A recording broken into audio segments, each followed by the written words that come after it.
Hello and welcome to the second coffee question of Introduction to Logic. Now this question pertains to conditional proof. As you can see the question is Q wedge R implies S, R implies R dot S implies T wedge U, T implies Q dot U implies V, therefore negation of Q implies V. Now as you can see that the conclusion is a material implication statement, right? Because if you see that the material implication is the main connective. Now if the material conditional or say implication is the main connective, so we can always apply conditional proof. Now that is the understanding. Now you can always pause this video and try this question on your own, because now you know what is conditional proof. I will also try, and the method which I will be using, or the technique which I will be using, is a little bit lengthy. And since it is lengthy, there is more chance that we can falter, or we may do something in between which was incorrect, and the chances of error increases or enhances with lengthier questions, or with questions which requires a lot of patience and so on.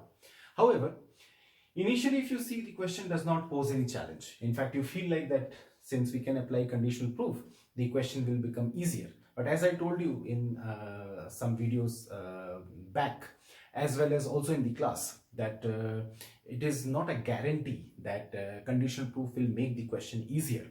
In fact, sometimes it also the guarantee is only that you can apply conditional proof and it will help you in solving the question, but there is no guarantee that it will make it easier, simpler, or something like that.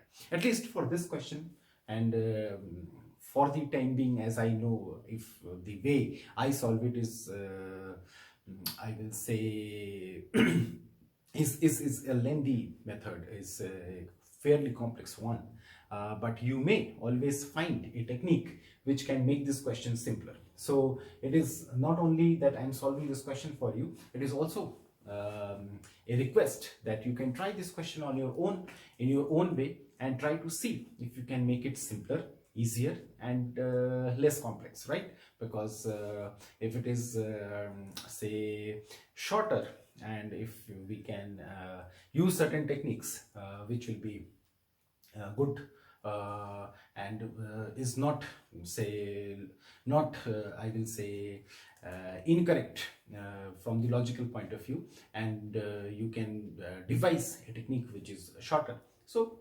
go on and try to solve it on your own. But as I told you, that you can pause this video because you have the question now, and you can try it on your own. But let me try this question, how we will go for it. Now, as you know, conditional proof, we will apply conditional proof here, and I will take out negation of Q as the antecedent, so the consequent, that is V, will be left as the conclusion, and we will write the justification that we are applying conditional proof here. So now what we can do, we can see that this negation of Q can be applied at two different places. At one place is here and one place is here, right? So, but before that, let us try to understand that what will be the strategy of doing this question. You can see that we require V in this question, right? So if we need to take out V from this question, how we are planning to go for it? You can see that U implies V is here, right? So this is the part. So if I can develop U, then this V will come out, because I can simplify this, and with all these things, if I can develop U from it. Now, how to develop U? If you see that here there is T wedge U. So if I can develop negation of T, so I will be getting I will be getting U from it, and for getting T wedge U, I need to develop this. So this is the whole strategy, or this is the whole way of solving this question, and this can be the initial strategy. You may have a different strategy, you may have a shorter and simpler method, but I could not figure it out, and therefore I am solving this question for you, and I am also asking you to solve it for your own self, and you will see that whether you can do it in a better way. So let me take out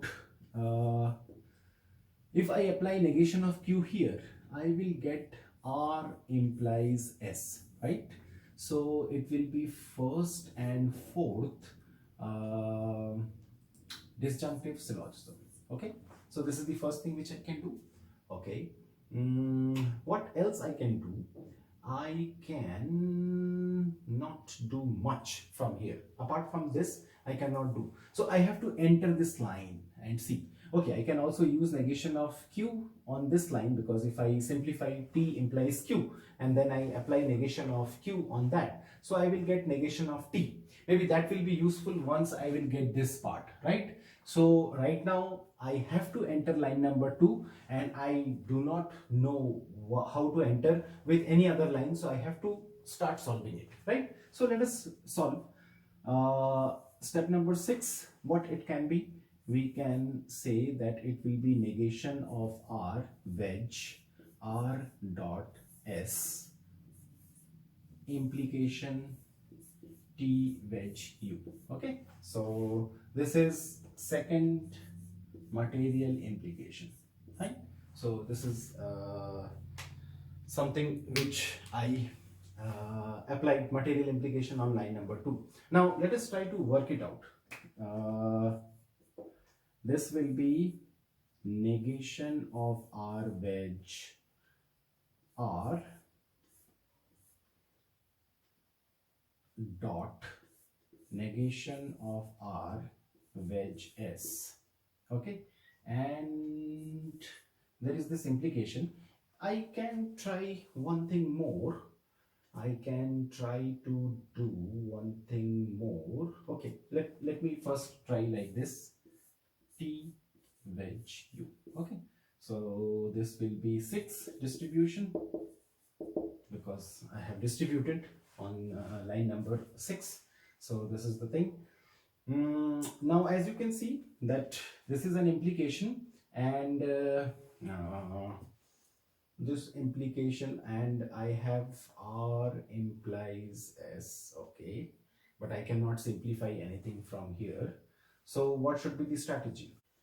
Okay, so what we can do is that you can see that this negation of R wedge S will give us R implies S, which is this one. Okay, so this is one thing which we will know. The second thing which we understand is that if we commute this, so this R wedge S will go here and this R wedge R will go here, and because it is P dot Q implies R, so we can use exportation. And after that we can take off this part on this side and keep this side as negation of R wedge S, which will be R implies S, and then we can apply modus ponens. So we will simplify this expression. So that is the idea. Let us try. What we will do on step number 8, we will do negation of R wedge S dot negation of R wedge R implies T wedge U. So what we did, we just commuted, right? So this we have made. Then on line number 9, what we can do, that we will keep negation of R wedge S here, and we will make an implication, and we will make this as negation of R wedge R implies T wedge U. So we have applied basically exportation, right? So this will be 8 exportation. Okay, now this can be made as R implies S implies negation of R wedge R implies T wedge U. So this is 9 material implication. Now you can see that this R wedge S we have taken out, and there is this R wedge S. So we can apply modus ponens here. So if we will apply modus ponens here, so what we will get? We will get negation of R wedge R implies T wedge U, and this will be 10, 5, modus ponens, right? So so this is something which we have got. Now we need to work out further because still the result is not coming properly, right? So what we can do now, we can apply material implication on this line. So we will apply material implication on this line. So we will get negation of r wedge r wedge t wedge u. So this will be 11 and this is material implication. Okay, so now let us try another line. What will be the line? We will get double negation r. So double negation of r, I am writing r dot negation of r wedge t wedge u. This is 12 double negation and distribution. Okay. So this is also something which we have got. Now let us try to move further because we have got r dot negation of r. This is a contradiction, but we cannot take out this contradiction outside. So we need to apply we will need to apply distribution again. So this is the thing. So let us try on step number 14.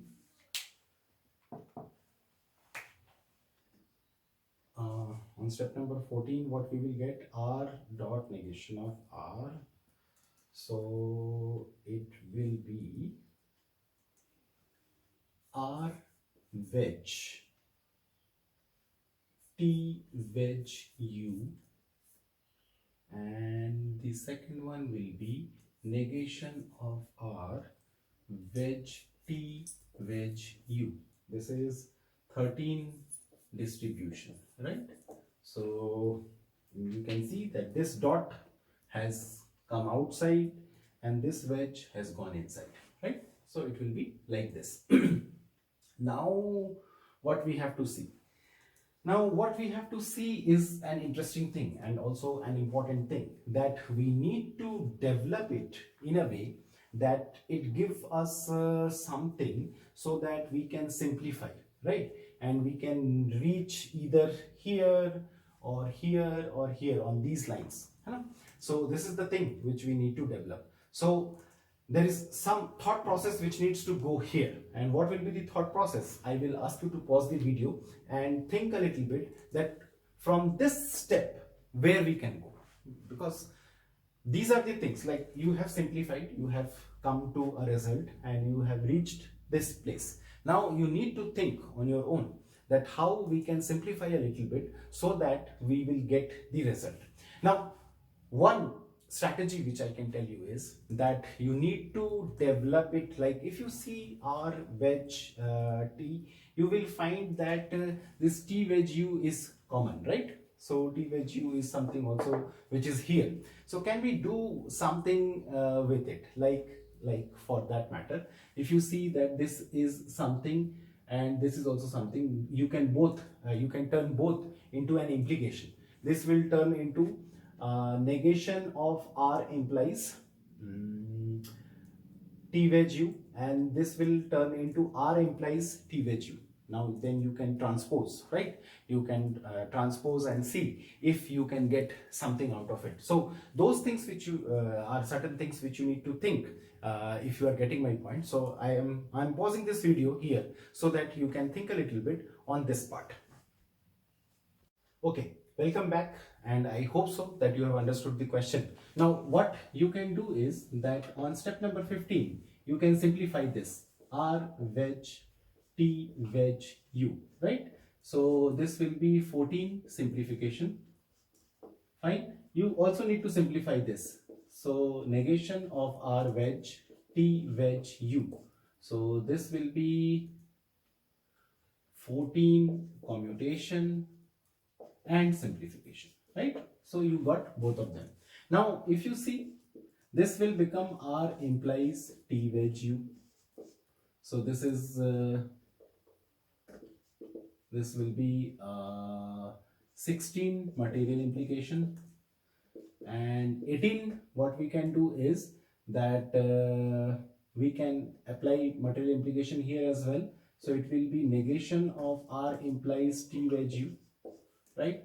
So this will be 15 material implication, fine. So 19, what we can do is that we can reverse the order. So it will be negation of T wedge U implies R. So this will be 18 transposition. That is what I was talking about, because if you can understand this thing, that there is R wedge T wedge U and negation of R wedge T wedge U, so ultimately T wedge U will come. This is something which you should understand. If you understand that, and with the help of material implications and transposition, we will be requiring material implication and transpositions for doing that. We cannot just put both of them and subtract from each other, but yes, we can do it with the help of material implication and transposition. This understanding needs to be developed. So once you have done that, it will be easier for you. So now you can see that negation of this implies R and R implies T wedge U. So from here you will get negation of T wedge U implies T wedge U. This will be 19, 17 hypothetical syllogism, right? So from here you know that you will get T wedge U. So I am writing T wedge U in one step, because we have solved these kind of questions before as well. And what will be the justification for it?